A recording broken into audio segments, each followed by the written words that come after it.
ఫిబ్రవరి 7. నేను క్రీస్తుతో కూడా సిలువ వేయబడి ఉన్నాను. గలతీ 2:20.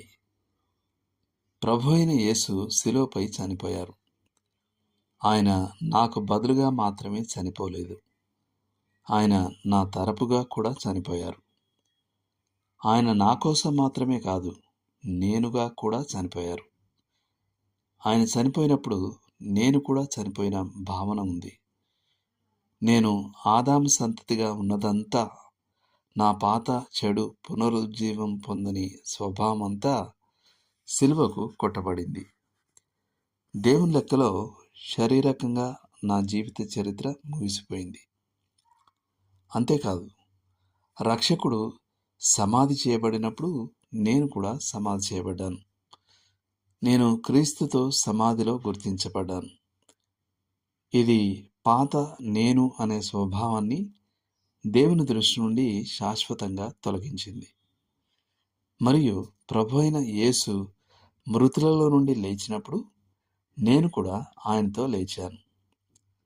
కానీ ఇక్కడ కథ మారుతుంది. ఇది సమాధి చేయబడిన పాత వ్యక్తి లేచినట్లు కాదు. ఇది పాత స్వభావం కాదు. ఇతను కొత్త మనిషి. నేను నూతనంగా మళ్ళీ జీవించడానికి క్రీస్తుతో కూడా లేచాను. దేవుడు ఇదంతా స్థానపరంగా జరిగినట్లుగా చూస్తాడు. ఇప్పుడు ఆయన నా జీవితంలో ఇది ఆచరణాత్మకంగా నిజం కావాలని కోరుకుంటున్నాడు. నేను మరణం, సమాధి మరియు పునరుత్థానం అనే ఈ ప్రక్రియ గుండా వెళ్ళినట్లుగా నన్ను నేను గుర్తించుకోవాలని ఆయన కోరుకుంటున్నాడు. కానీ నేను దీన్ని ఎలా చేయాలి?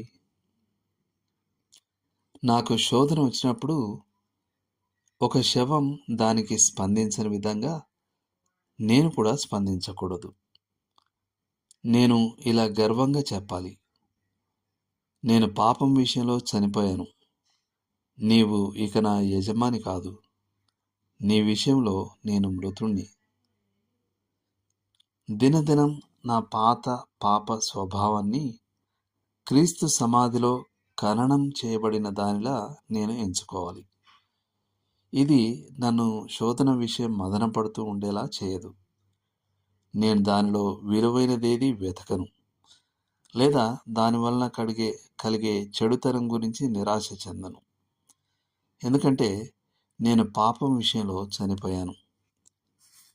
చివరగా నేను ప్రతిక్షణం క్రీస్తుతో కలిసి కొత్త జీవితం కోసం లేచిన వ్యక్తిలా జీవిస్తాను. కొత్త ఆశయాలు, కొత్త కోరికలు, కొత్త ప్రేరణలు, కొత్త స్వేచ్ఛ మరియు కొత్త శక్తి.